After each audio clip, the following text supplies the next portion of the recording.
In previous session, we worked with the database, right? And let us see, and let me fetch it some data from database and let me display. This is the database we created. And there is one table called contact table, and it is having some records, around 6 records, I think. Yeah. So these are the records we are having.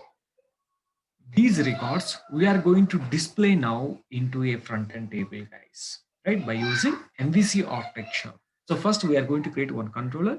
In that controller, we are going to load a view. That load the view which we are loading, that is static view.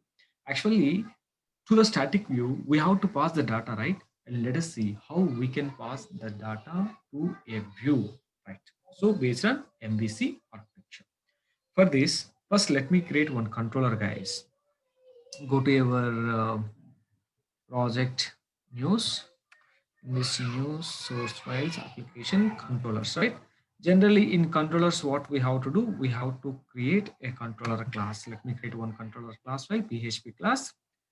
The name of the class is going to be contacts. Okay, contacts is my controller name, contacts.php. So we are going to display all the contacts, right? That's why my controller name was contacts.php.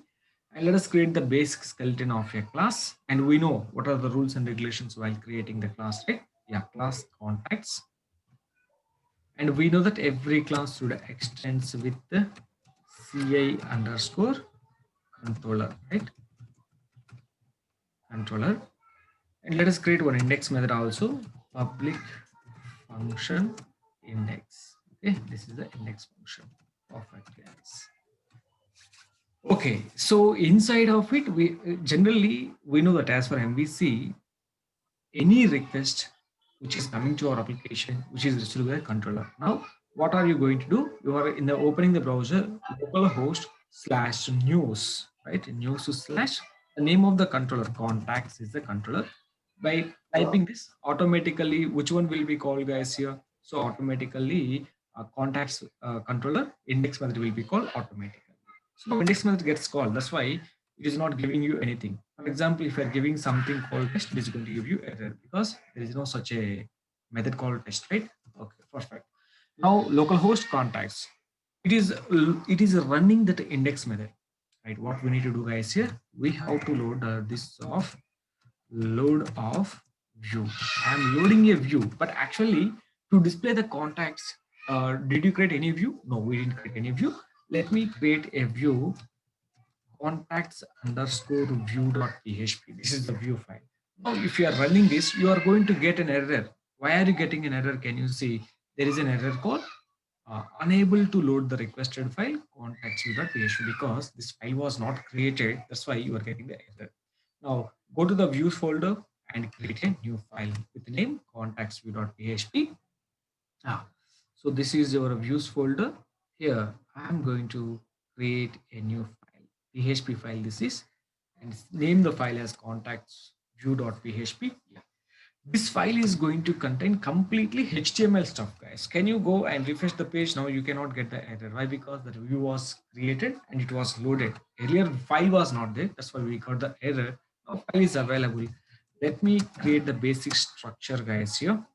HTML, open, HTML, close the HTML.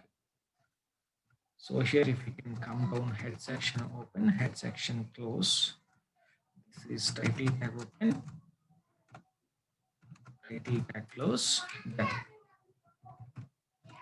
So let us write something, guys. Contacts view list. Okay, contacts view list. Contacts view list. Right. In the same manner, let me create one body also. This is the body tag open, body tag close. Body open, body close. H1 tag open, H1 tag close. Here, let us have some heading called contacts view list.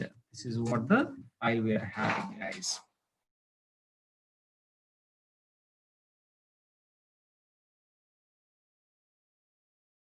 Play Teddy.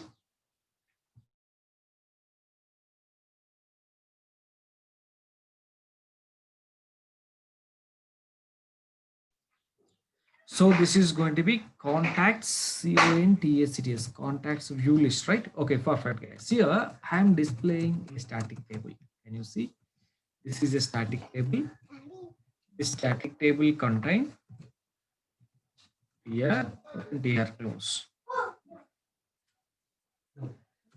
So TD, let us have some headings, guys. Here, so headings will be in THS, right? TH tag open, TH close. Here ID. Let me have something called name. This is going to be, what is the columns we have in PHP MyAdmin table? I email, mobile, message, city. Okay, let's create a table with these fields. This is going to be email, mobile, message, city, mobile, and this is going to be message and city. Finally, city. This is the columns we are having. And if you can refresh the view also, at least we can see some content in the view, right? Just refresh the page and you can see the view and you are getting the headings as well, like this, guys. So now what we need to do, guys, here,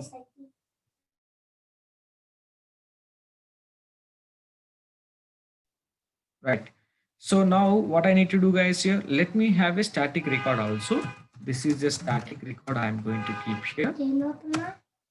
This is going to be TD open, TD close.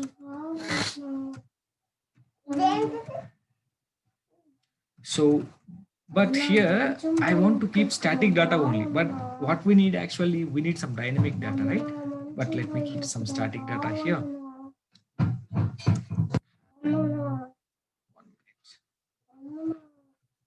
minute. This is going to be one and some name.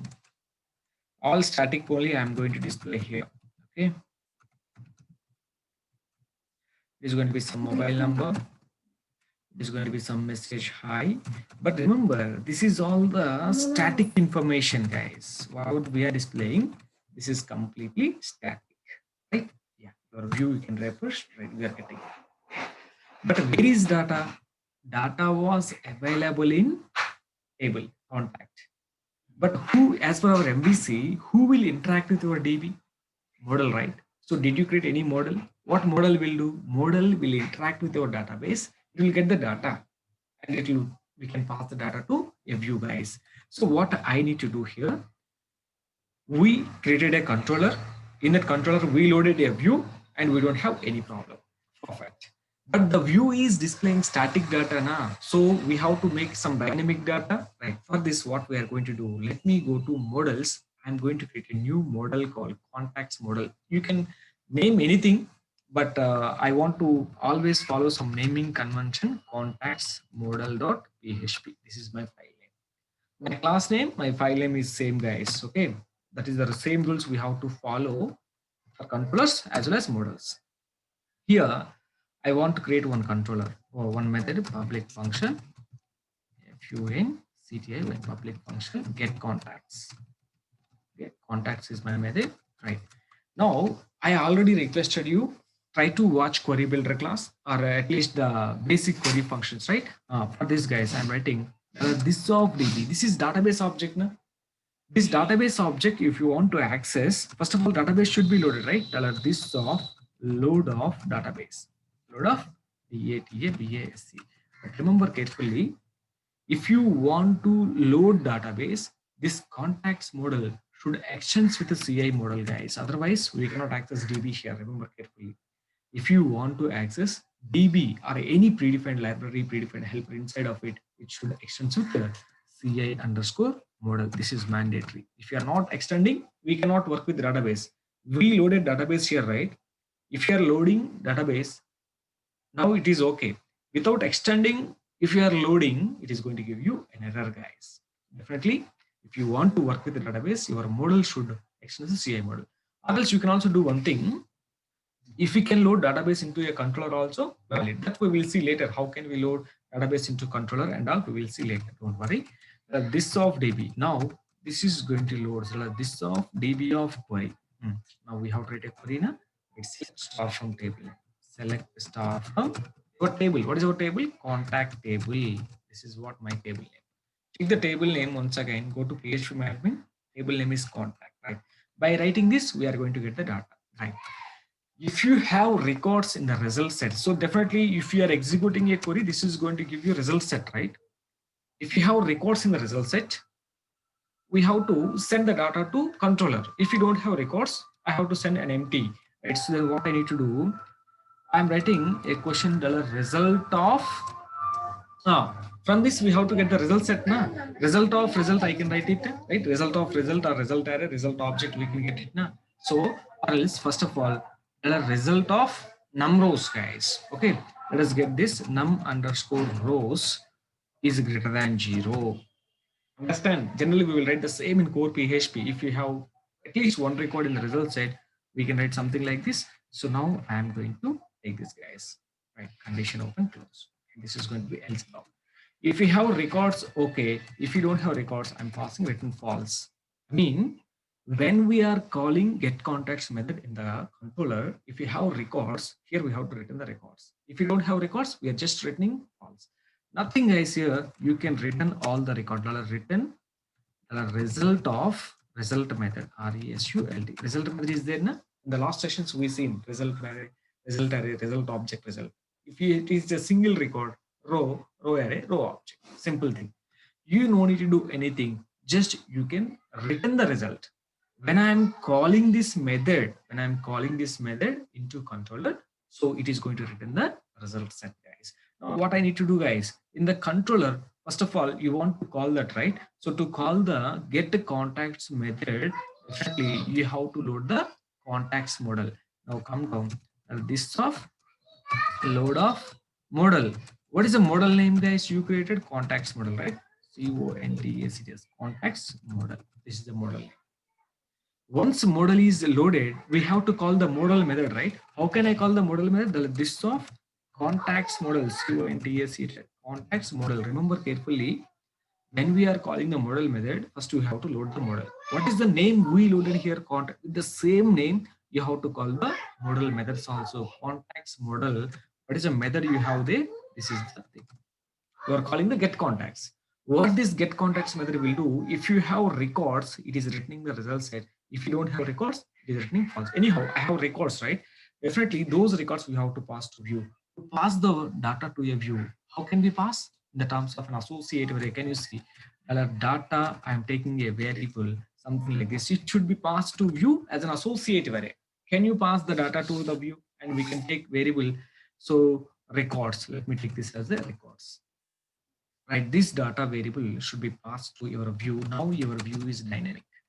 Shall we print records in the view? And let me go to my view and let me try to print these records. Just in the here, I'm going to open PHP, close PHP, print underscore r of, right? Just I'm going to print it, print underscore r of records. Just you can print records, guys. Let us see for the confirmation why I'm printing, confirming whether we are getting records to the view or not. I have some error, guys, here. What is the error? Type error, unsupported operand type. So in the model, contacts model.php, line number 6. Let me go and check the model, guys, here. In line number 6. Oh, here is something maybe. Let me remove this and let me try it again, guys. Let me refresh the page. Yeah, you are able to get the data. This is array of objects. If you want, you can check with the pre-tag also. Just above this, just you can write HTML pre-tag. You are going to get array of objects, array and object. This is second record, third record. Like this, you have 6 records, right? Now we have to iterate the data. Earlier, we displayed static data in the table. Now we have to display the dynamic data in the table, guys. Let us go and display the dynamic data in the table. And first, always remember, when you are iterating data in a view, first we need to check whether this result set contain records or you are passing some data to the view, right? Whether this variable having records or not. If this is having records, we can display it, guys. Let me remove the table and let me write this table. Actually, we have to display conditionally. If you have records, display the table. If you don't have records, display a simple error message, guys. Let us write one small condition here. Open PHP, close PHP. I'm writing. You can write count method here. So echo count records, RECORDS records is greater than 0. I mean, at least one record is there in the result set. Yes or not, right? We can do something. If the records are not there, we can do anything, right? This is going to be the else block here. In the else block, so what exactly we are going to display? A small message to the end user. If you don't have records, take a message something like this: sorry, no records found. No records found. If you have records, okay. If you don't have, we have to. Now in this place, we have to display the table. Conditionally, I'm displaying the table. If I have records, I can display the table. If you don't have records, why should I display the table? It is not required, right? Simply, right? Remove the static data. Now we have to iterate the data which is available in the records by using for each loop. Let us write for each $records as $rec. You can take any variable in place of rec, right? So here, let me close PHP, open PHP. Let me keep this. Why I'm writing this? So because I won't write HTML code as it is, that's why I'm writing something, guys. For this understanding purpose, open PHP, close PHP. This is what exactly we have here. Inside of it, we can write HTML as it is now, right, guys? So this is going to be echo $rec of id. Then object, right? This is giving you array of object id, name, something like this. We have to take it. This is going to be name. This is going to be email. This is going to be mobile and message, and this is going to be city, guys. Finally, so now you can check this. Your data is going to be completely dynamic. Earlier, did you see how we started, how we ended? Earlier, I created a view with static data. Now you can check this. The entire thing is going to be dynamic now. The table data, 6 records. Earlier, 1 record, the 2 static record. Now we displayed some dynamic data in the view, guys. Okay, right. If you want, you can take some border equal to 1 here. So now if you can refresh, some border will be added. If you want, you can design it also. Later, I will tell you, maybe in the next sessions, I want to show you how to integrate a template. We are going to download a Bootstrap template. Whatever the template we downloaded, that is completely HTML. How can we integrate that HTML template into Codeigniter? So Codeigniter, right? So we don't want to create multiple pages. See how beauty the Codeigniter is going to be. If you can understand in the next session, definitely, right? Okay, guys. So this is how we can get the data from database and we can display into the view. Did you see how the model view architecture is working here? Right. First, we created a controller. To that, we loaded a view, but the view having some static data. We understand that view should not display static. View should display some dynamic data. That's why we created a model. Model is giving a method to us. What is the method we have? It is giving all the records. This is the model method. It is returning all the records. You can reuse this method in a number of controllers. Now you are using this context model in context controller, right? If you want, you can use some other controller also. Seriously. So one model can be used, it can be loaded into multiple controllers. That is completely of your choice. Wherever you want and wherever you want, you can load it and you can create it also, guys, right? So this is nice, guys. Seriously, please check this carefully. Yeah, how the things are going to be work together. It is very, very important. All right. So guys, please let me know, guys, if you have any doubts.